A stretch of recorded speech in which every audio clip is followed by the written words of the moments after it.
말씀 따라합니다. 제목입니다. 너희는 스스로 조심하라. 너희는 스스로 조심하라. 오늘 본문 말씀에서 주님이 들려주시는 놀라운 내용의 말씀입니다.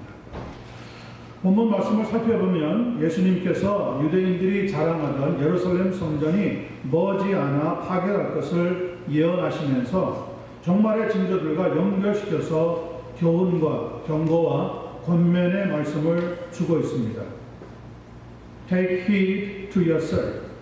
너희는 스스로 조심하라. 우리말로 그냥 간단하게 얘기하자면 조심하라. 너희는 조심하라. 이런 말씀의 제목입니다. 그러나 유대인들은 예수님께서 들려주신 이 말씀을 가볍게 여기고 조심하지 않았습니다.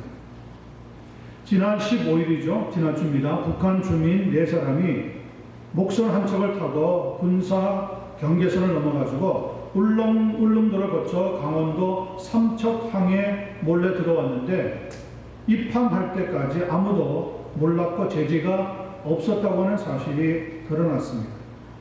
국방 경계에 구멍이 난 것이 아니냐, 한국에서는 지금 뉴스가 연일 터뜨려지면서 화제가 되고 있습니다.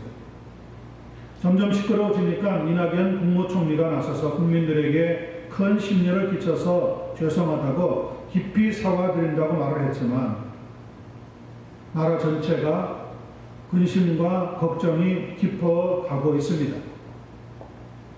온 세계는 냉전 시대를 마감하고 화해와 평화를 향해서 나아가고 있는 것이 사실이지만 북한은 그런 역사의 방향과는 달리 계속해서 핵을 만들고 미사일을 시험 발사하는 등 정반대의 방향으로 나아가고 있는 것도 사실입니다. 신명기서 32장 7절은 우리에게 이런 말씀을 들려주고 있습니다. 옛날을 기억하라.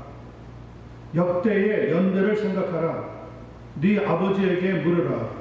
그가 네게 설명할 것이요 네 어른들에게 물으라. 그들이 네게 말하리로라.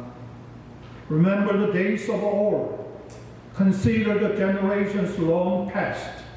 Ask your father, and he will tell you. Your elders, and they will explain to you. 지난날의 반공 정신과 애국심이 현저히 떨어지고 있는 한국의 실정을 바라보면서 우리는 비록 미국에 살지만 우려하지 않을 수가 없습니다.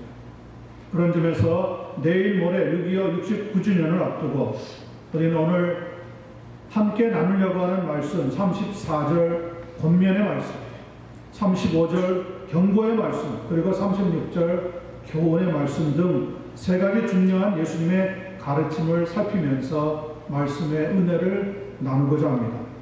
성도 여러분, 이 세상의 역사와 방향 그리고 우리 삶의 목표를 정확히 알고 계신 분은 하나님밖에 없다는 것을 아시기를 바라고요.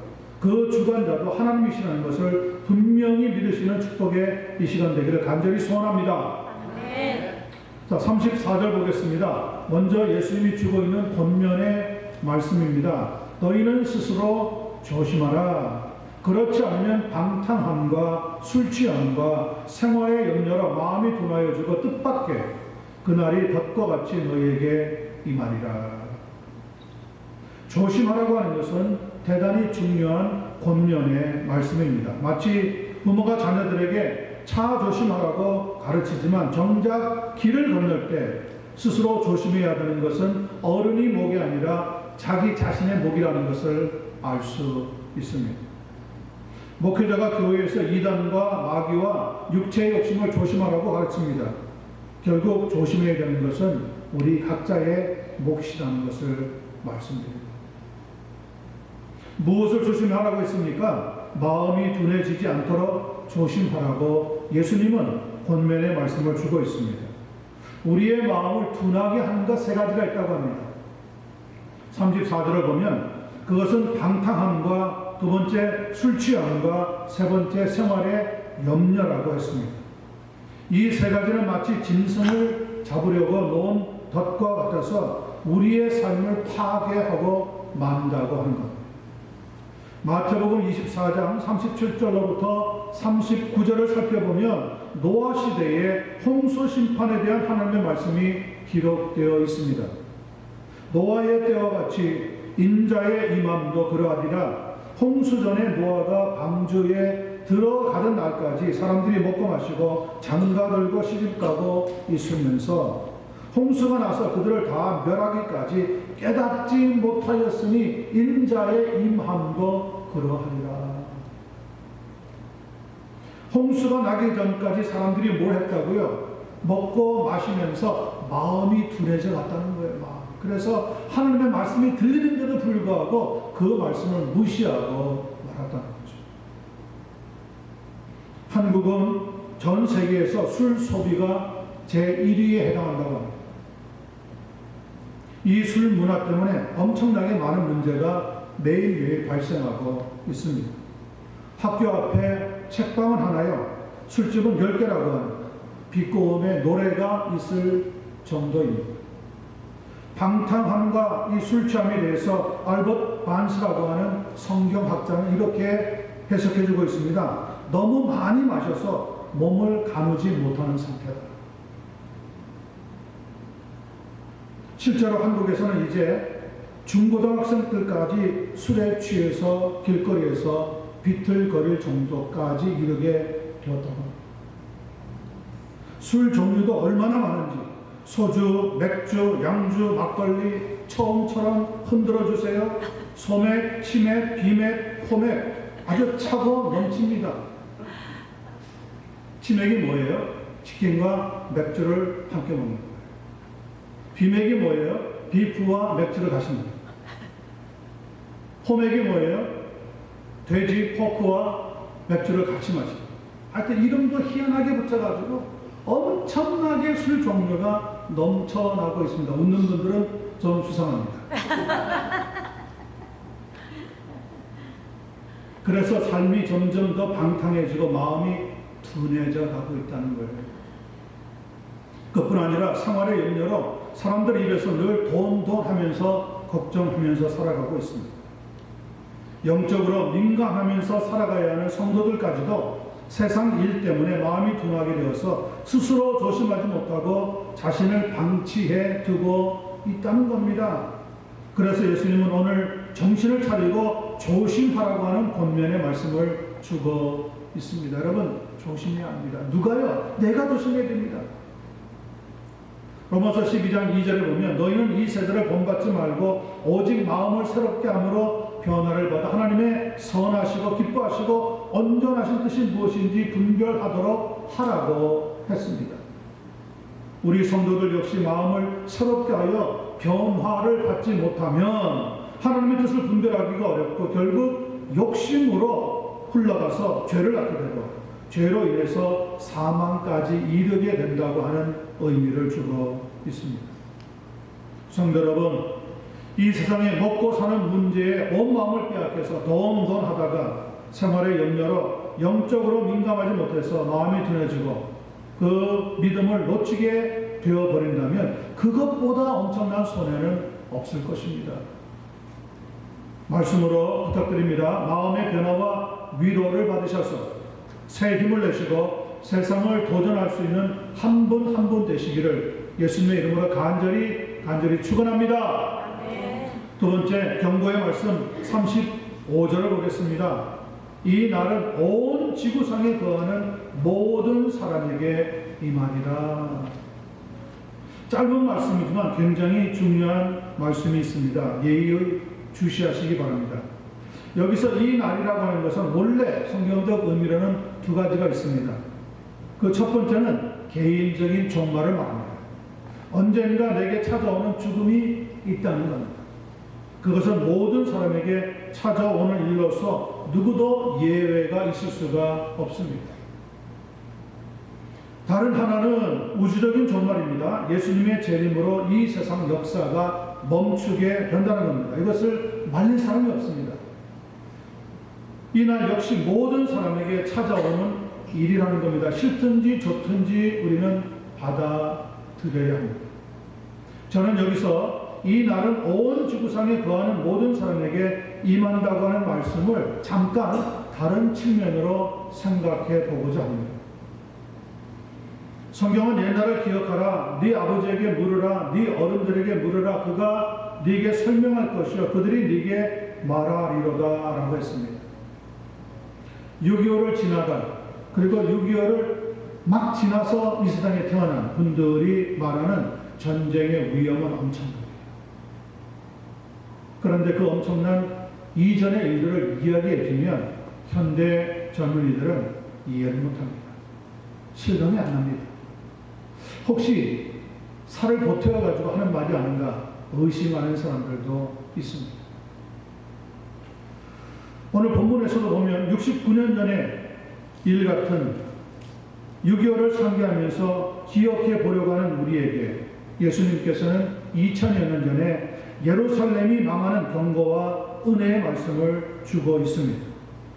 예수님께서 가르쳐 말씀하셨던 예루살렘 성은 그 성전과 함께 로마의 티투스 장군이 이끄는 로마 군사들에 의해서 공격을 당하고 마침내 함락되고 말았습니다. 영원히 넘어지지 않을 성, 영원히 깨어지지 않을 성, 난공불락의 예루살렘 성전까지 불타고 망하고 말았다.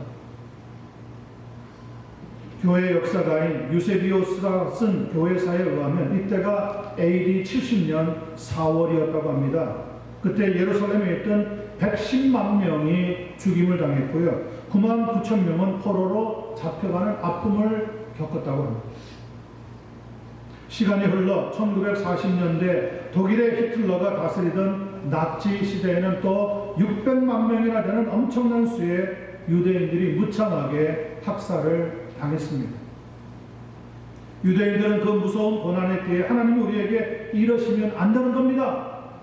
하나님이 계시다면 어떻게 우리가 이럴 수가 있습니까? 라고 항의성의 원망을 품고 이 세상에 죽어갔습니다. 그러나 결과가 있으면 뭐가 있습니까? 원인이 있는 겁니다. 그 원인에 대해서 마태복음 27장 20절로부터 26절을 살펴보면 우리에게 이런 설명을 해주고 있습니다. 마태복음 27장에 따르면 유대인들이 갑자기 나타나서 예수님을 십자가에 못 박혀 죽여야 된다고 소리를 외칩니다. 그때 빌라도 총독이 이렇게 물었습니다. 어쩐 일이냐? 그가 무슨 악한 일을 했느냐? 그러자 더욱 큰 소리로 그를 십자가에 못 박혀야 하겠나이다. 못 박아 죽여야 하겠습니다. 라고 더 큰 소리를 외칩니다. 이를 보았던 빌라도가 아무 성과도 없이 도리어 밀란이 나려고 하는 것을 보면서 물을 가져다가 무리들 앞에서 손을 씻으면서 이렇게 말합니다. 이 사람의 피에 대하여 나는 무죄하니 너희가 당하라. 그랬더니 더 악에 바쳤던 유대인들이 이렇게 대답합니다. 그 피를 우리와 우리 자손에게 돌릴지어다. 정말 무서운 말 아닙니까? 내 시대는 어떻게 끝나도 상관없다. 나는 앞으로 내 자녀들이, 내 후손들이 어떻게 당하든지 그거는 그들이 당할 일이지 나하고 상관없다. 지금 당장은 예수를 죽여야 되겠다. 무서운 악담을 퍼부었습니다. 그리고 1900년이 흘렀던 겁니다.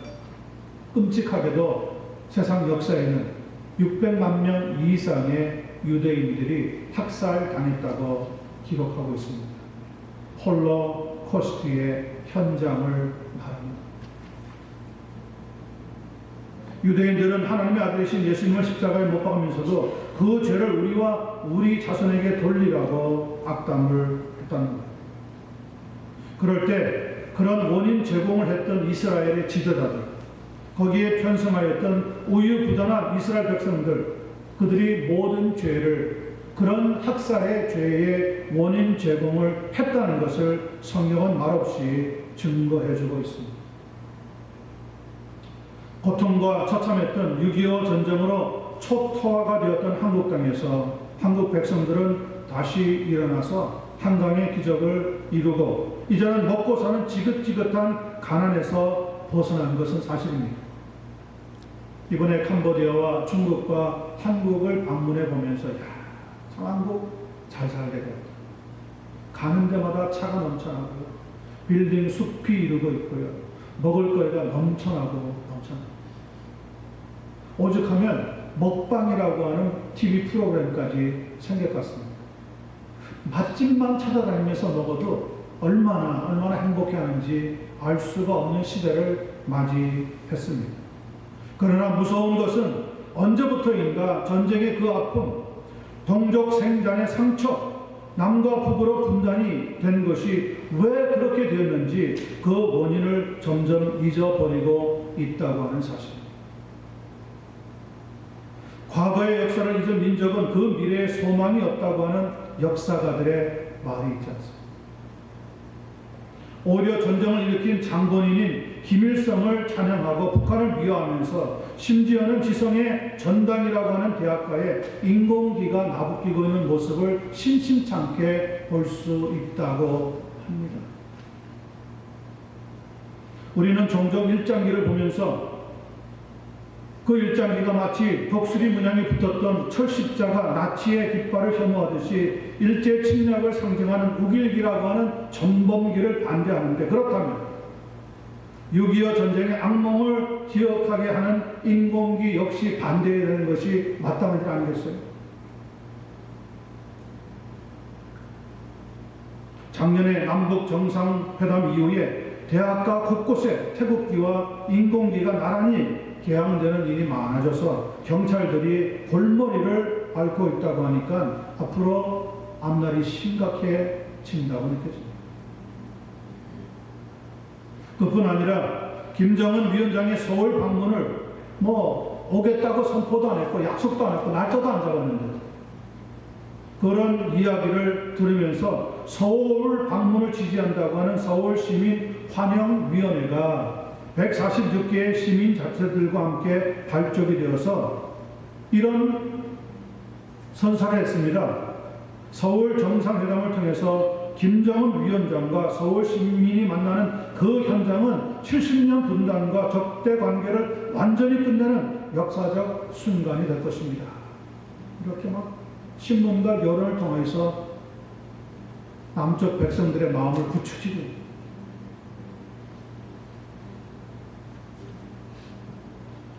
채 100년이 안 되었는데 한국 5천년 역사에서 가장 처참했던 6.25 전쟁의 비극을 벌써 잊어버린 것 같습니다. 여러분, 과거의 역사를 잊어버리는 백성은 글쎄 미래의 소망이 없다니까. 성경은 말합니다. 옛날 일을 기억하라고 말합니다. 너희 부모들에게 물어보라고 말합니다. 옛 어른들에게 물어보라고 말합니다. 그러면 얼마나 참혹했는지, 얼마나 비참했는지 그 실상을 설명해 줄 것이다. 그 이야기를 듣고 지혜를 배우라고 하는데, 지금 한국 사회에서는 그 실상을 이야기해줘도 북쪽에서 남쪽으로 침범해 온 것이 아니라 오히려 남쪽에서 북쪽을 침범해 올라갔다고 생각하는 사람들도 점점 늘어가고 있다니 얼마나 가슴이 퉁 하고 떨어지는 이야기인지 알 수가 없습니다. 태평양 건너 미국에 살고 있는 우리가, 특별히 우리 한인교회들이 이런 이야기를 한다는 것이 동떨어진 것 같지만, 그러나 여러분과 제가 태어나고 우리의 부모들이 태어난 그 땅이라고 한다면 그것 백성들을 위해서, 그 나라를 위해서 기도하는 책임 우리에게 있지 않겠습니까? 말씀드린 것처럼 6.25 전쟁은 한국 역사상 가장 많은 희생자가 나왔습니다. 6.25 때 죽은 군인만 해도 14만 1956명이었고요. 유엔군이 14만 9,587명이었습니다. 경찰이 11만 3천 명이나 되었고요. 민간인이 24만 4,763명이나 되었습니다. 얼마나 많은 사람이 그 작은 땅덩어리에 곳곳에 피를 흘리고 죽어갔는지 모릅니다. 아니, 죽어간 사람은 제외하더라도 살아남은 사람들은 팔다리가 절단나고 일평생 그 전쟁의 흉터를 가지고 어렵게 눈물을 흘리며 고통 당하다가 죽어갔단 말이에요. 거기에 대해서 전쟁을 일으켰던 정작 북한은 전혀 사과 한마디 지난 70년 동안 없었습니다. 그런데 김정은 위원장을 환영하는 위원회가 만들어진다는 게 현실이란 말이죠, 지금.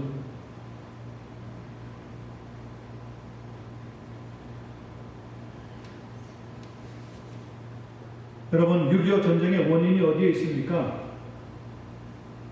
넓게 보면 여러 가지 이유를 들 수 있겠지만은 좁혀서 한마디로 이야기하자면 지금은 세상을 떠났지만 김일성의 욕망 때문에 일어났습니다.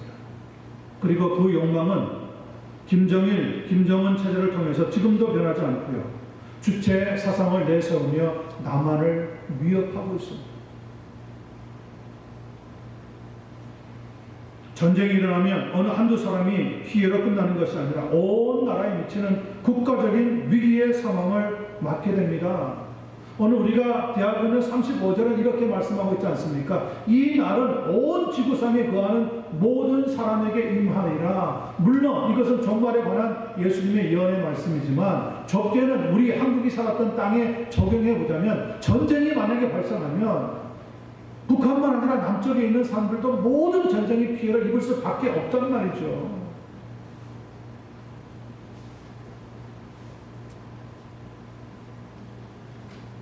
전 국민의 80% 가까이 되는 6.25 전후 세대, 전쟁을 직접 겪은 사람들은 거의 다 세상을 떠났지만 남아있는 얼마 안 되는 사람들과 그 이후에 태어난 대부분의 사람들이, 안타까운 것은 그 비극적인 사건의 현장을 까마득히 잊어버리고 너무 안일하고 너무 나태한 가운데 살아가고 있다는 겁니다. 설마 그래도 같은 동족인데 북한이 남쪽을 침범하겠어?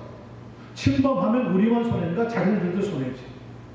이런 이상한 논리를 가지고 남쪽에 있는 한국 백성들은 점점점 마음을 놓고 있다는 거죠.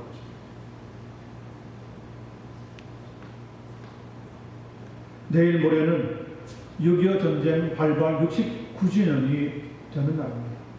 정부가 어떻게 그 나라를 인도해 갈지 모르지만 그러나 많은 걱정이 비록 이곳에 사는 우리들이지만 들지 않을 수가 없습니다. 아직도 내 부모가 살고 있고 내 형제가 살고 있고 내 친척들이 살고 있는 땅 아닙니까?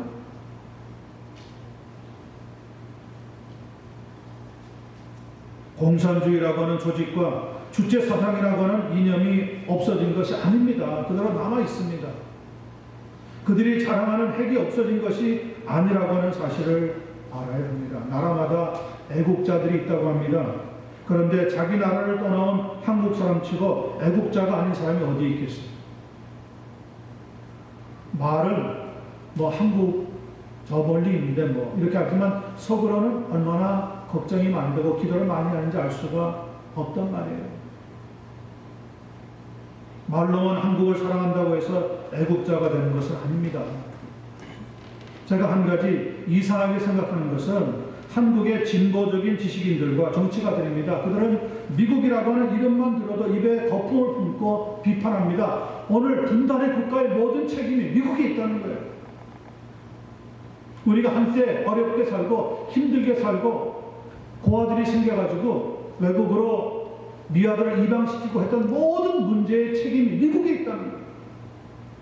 그러면서 미국의 경제 논리, 미국의 민주주의 전략 이런 게 다 잘못됐다는 거예요. 나오는 정치인들마다 TV나 라디오 담화를 보면은 그냥 입에 거품을 품고 비판합니다.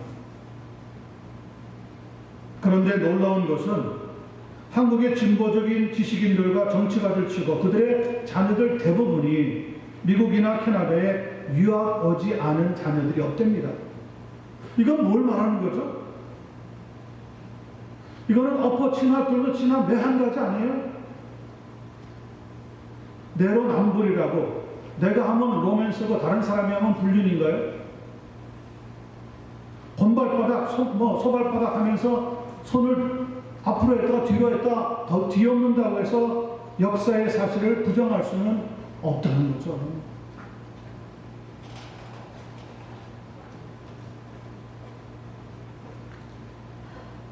애국자라면 자기의 이익에 따라 행동하는 것이 아니라 나라와 민족 그리고 후손과 미래를 위해서 희생하는 사람이 되어야 한다고 생각합니다. 이전에 한국에서는 기독교인들, 교회를 나가는 권사님들, 집사님들, 장로님들, 목사님들이 앞장서서 이런 일을 진행하고 자기네들의 목숨을 기꺼이 내어놓았습니다. 그래서 기독교가 한국 사회에서 따뜻한 환영을 받을 수 있었답니다. 그런데 한국 사회만 지금 부패해가는 것이 아니라 교회까지 지금 덩달아서 같이 부패하고 있다는 것이 얼마나 안타까운 현실인지 알 수가 없다는 거죠. 그것은 무엇 때문에 그렇습니까? 예수님의 경고의 말씀을 잊어버리기 때문에 그래요. 34절 초반에 뭐라고 얘기했습니까? 스스로 조심하라고 권면하고 있지 않습니까? 35절에서는 뭐라고 합니까? 이 세상에 만약에, 이 지구상에 만약에 종말이 임하고 심판이 임하면 모든 사람에게 다 임하는 것이라고 경고하고 있지 않습니까? 전쟁이 일어나면 누구는 살고 누구는 죽는 문제가 아니란 말이죠. 어떤 사람은 이런 이상한 논리를 핍니다. 그래도 북한이 핵을 가지고 있으니까 다행이지 뭐야. 만약에 나중에 남북 통일이 된다면 우리나라가 핵을 갖는 건데 무엇 때문에 비판하느냐. 참 아무리 저는 생각해도 도무지 무슨 논리로 그런 이야기를 하는지 알 수가 없습니다. 당장 이북에서 지금 모든 거 포기하고 핵폭탄 단추 하나만 누르면 남쪽은 초토화되는 거예요. 누가 삽니까? 살아날 사람이 없다니까요. 온 지구상이 임하듯이 온 한국에, 대한민국 전체에, 한반도에 임하게 되는 재앙이라는 거예요.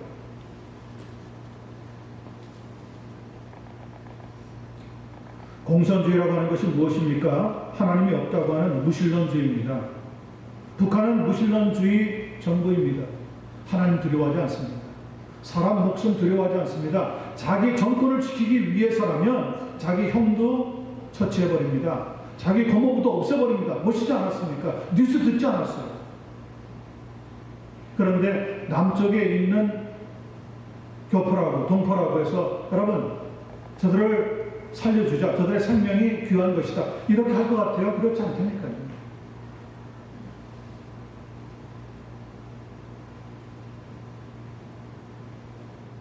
이러한 무신론주의를 대적할 수 있는 것은 주체 사상보다 더 단단한 하나님을 섬기는 믿음 외에는 없다고 분명히 믿습니다.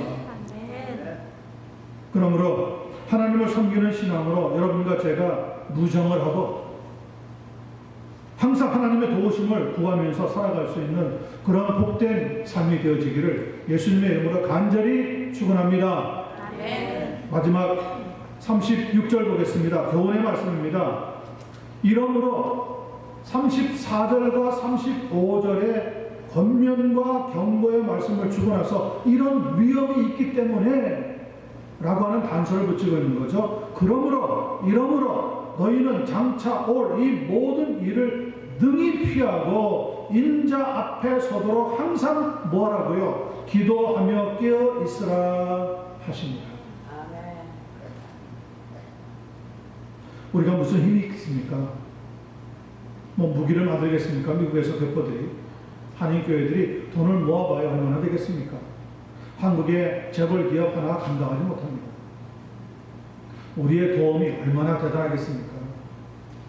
그런데 정말 우리가 이곳에서 도울 일이 하나 있다면, 또 우리가 해낼 수 있는 일이 하나 있다면 오늘 예수님께서 가르쳐 주는 것처럼 믿음을 굳게 하면서 깨어서 뭐 하는 겁니까? 기도해 주는 겁니다. 기도의 능력이라고 하는 것은 어마어마한 능력입니다. 핵폭탄 수백 개를 가져와도 기도의 능력을 감당하지 못합니다. 왜요? 기도는 이 세상의 대기권을 뚫고 하나님의 보좌에 올라가서 하나님의 능력을 움직이게 하는 도구가 되기 때문에 그렇습니다. 하나님의 도움을 간구해야 한다는 거죠. 여러분, 개개인이 하나님의 도움을 간구해야 합니다. 우리의 가정이 하나님의 도움을 간구해야 됩니다. 오늘 교회가 하나님의 도움을 간구해야 됩니다. 그렇지 않으면 우리는 실패하는 거예요. 오늘 두 가지 말씀입니다. 깨어 기도하면서 믿음을 굳게 하라. 깨어 있으라고 하는 것은 각성하라, 경계하라, 예비하라고 하는 뜻입니다. 그냥 한두 시간 깨어 있으라고 하는 것이 아니라 항상 always be awakened. 깨어 있으라고. 그 말은 뭡니까? 우리의 머릿속에 항상 우리가 떠나온 대한민국, 우리가 살았던 그 나라, 백성 위해서 기도하는 마음으로 살아야 됩니다. 일순간도 잊어버리지 말라는 거예요. 그게 진정한 애국자예요. 말로만 애국한다고 해서 애국이 되나요? 못하겠지만 그러나 애국은 하나님 앞에 기도로 하나님의 도움을 간구하는 데서부터 시작이 된다. 오늘 우리의 현실은 어떻습니까? 예수님께서 권면의 말씀을 34절에서 주고 있는 것처럼 물질 만능주의로 흘러갑니다. 사치와 향락의 깊은 잠에 점점 빠져들고 있습니다. 못 먹어서가 아닙니다. 이제는 잘 먹습니다. 잘 삽니다. 좋은데 삽니다. 그런데 그 마음이 둔해집니다. 생각이 희미해져 가고 있습니다. 개인이나 교회나 사회가 깊은 잠에 빠지게 되면 우리에게 무서운 시련이 다가와도 감당할 능력이 없게 되어집니다. 베드로전서 4장 7절은 우리에게 이렇게 말씀합니다. 만물의 마지막이 가까웠으니 그러므로 너희는 정신을 차리고 근신하여 기도하라. 정신 좀 차리라는 거예요. 언제까지 돈 하면서 살겠냐는 거죠. 먹거리가 넘쳐납니다. 너무 많아서 문제입니다. 버리는 게 얼마나 많은지 모릅니다. 그런데도 아직 정신을 차리지 못하고 있다. 6.25가 어떻게 일어난 줄 아십니까? 저는 현장에 없었지만 역사의 기록을 통해서 추정해보면 모든 사람들이 잠들고 있는 일요일 아침, 정확하게 말하면 모든 남쪽에 있는 백성들이 마음을 놓고 안일하게 잠을 자고 있는 동안 국방의 경계에 구멍이 나면서 북한이 탱크를 몰고 내려올 때 제지하는 사람이 없었다는 거예요. 단번에 서울을 빼앗기고 남쪽에 있는 부산과 대구, 그 지방 조그마한 삼각주 지역을 제외하고는 3일 만에 남한 전체가 거의 다 북한군의 손에 넘어가 버렸습니다. 왜 그렇죠? 마음이 둔해 있었어요. 정신을 차리지 않고 있었어요. 한쪽 구석에서는 계속해서 경고의 소리가 들려왔었습니다. 북한 군들의 동태가 좀 이상하다. 군인들이 좀 더 정신 차려야 되지 않겠느냐. 그런데 그런 게 다 무시당했어요. 그리고 괜찮다고 하다가 일요일 아침에 전쟁의 소식을 들으면서 놀란 시민들은 도망가기에 바빴습니다. 누가 나서서 싸우는 사람들이 없었어요. 다 걸어만 날 살려라. 자기 가족 챙기기에 바빴습니다. 철수야, 영희야 어디 있느냐? 붙잡고 손을 붙잡고 맨발로 도망가다시피 남쪽으로 피난길에 올랐단 말이에요. 그런 비참한 현실을 또 맞아야 되겠습니까? 북한은 지금 모든 준비가 끝났다고 합니다. 북과 남으로 연결되는 지하에 수많은 동물들이, 아직 발견되지 않은 동물들이 준비되어 있다고 합니다. 거기에 북한은 핵이 있습니다. 남쪽의 군사력이 아무리 대단한들 어떻게 감당하겠습니까? 군인들의 복무 기간이 이전에 3년 36개월이었어요. 절반이 지금 18개월로 뚝 떨어져 버렸어요. 가서 훈련 몇 번 하고 보초 몇 번 서다가 제대하고 집으로 돌아오는 거예요. 무슨 군인이 그렇습니까?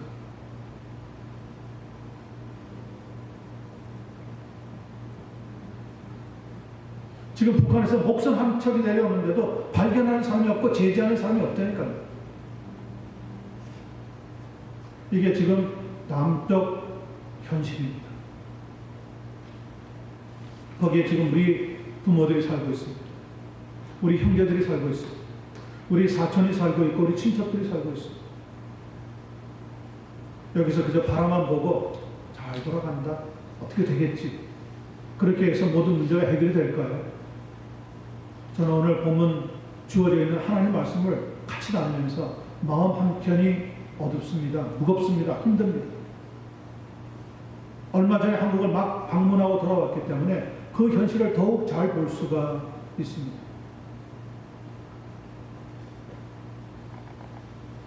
왜 근신하면서 깨어 있어야 됩니까? 영적으로 말하자면 마귀를 대적해야 되기 때문에 그렇습니다. 국가적으로는 왜 깨어 있어야 됩니까? 북한에서 언제 내려올지 모르기 때문에 그렇습니다. 국가 경계선이 저렇게 무너지는데 조그마한 배 한 척이 들어와도 막지를 못하는데 여러분 갑자기 어느 날 일요일 아침과 같이 무방비 상태에 있을 때 북한이 다시 한번 미친 척하고 군대를 내보낸다면 남쪽은 무엇으로 막습니까? 한국에 와서 들어보니까요, 이 사람 만나서 얘기해 보는데 대부분의 말이 한국을 떠나고 싶다. 이민을 갈 수만 있다면 가고 싶다. 돈은 어느 정도 준비되어 있다는 거예요. 이전에는 없어서 못 떠났는데 지금은 준비되어 있다는 거예요. 여차하면 떠나겠다는 거예요. 그럼 누가 싸웁니까? 다 떠나고 다 도망가고 다 이민 가면 누가 싸웁니까? 그런데 저는 한 가지 믿는 구석이 있습니다. 한국 정치 지도자들이 버리고 한국의 내놓으라고 하는 유명 연예인들이 버리고 일반 시민들까지 도망가더라도 한국 땅을 지켜주는 분이 있다. 누굽니까? 하나님이 보호하사 우리나라 나라죠. 하나님이 지켜줄 겁니다.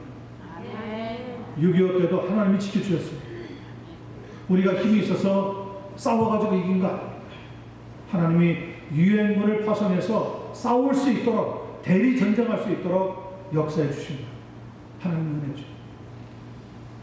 한국 백성들이 잘나서 그렇을까요? 아닙니다.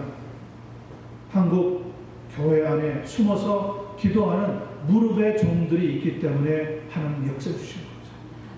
우리도 이곳에서 같이 기도로 동참할 수 있는 성도들이 되기를 바랍니다. 오늘 당장 현실만 바라보지 마시고 우리의 미래에 우리 자녀들이 이 땅에 어떻게 살 것인지도 걱정하면서 기도하시고 더구나 한국의 현실을 바라보면서 하나님 저 땅을 지켜주시옵소서 기도하는 오늘 하루가 되고 남아있는 우리 삶이 되어지기를 간절히 소원합니다. 로마서 13장 11절에 보면 너희가 이 시기를 알거니와 자다가 깰 때가 벌써 되었다고 했습니다. 여러분 기도하면서 나아갈 때가 우리 앞에 이미 찾아왔습니다. 오늘 저는 권면의 말씀, 경고의 말씀, 교훈의 말씀을 각각 살펴보았습니다.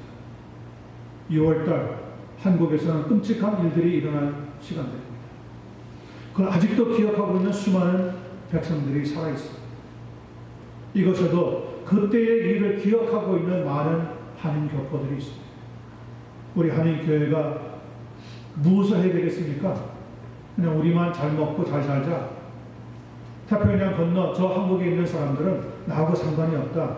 무슨 일을 당한들 내가 뭐라고 말하겠느냐. 그러면서 천연덕스럽게 지나갈 수 있겠습니까? 우리가 예수의 양심을 가지고 있다. 우리는 기도해야 합니다. 기도하면서 하나님의 도움을 구할 수 있는, 그래서 이민 생활도 믿음으로 승리하고 한국 땅도 믿음으로 지켜줄 수 있는 귀한 협력하여 선을 이루는 놀라운 역사가 일어날 수 있게 되기를 예수님의 이름으로 간절히 축원합니다. 기도하겠습니다.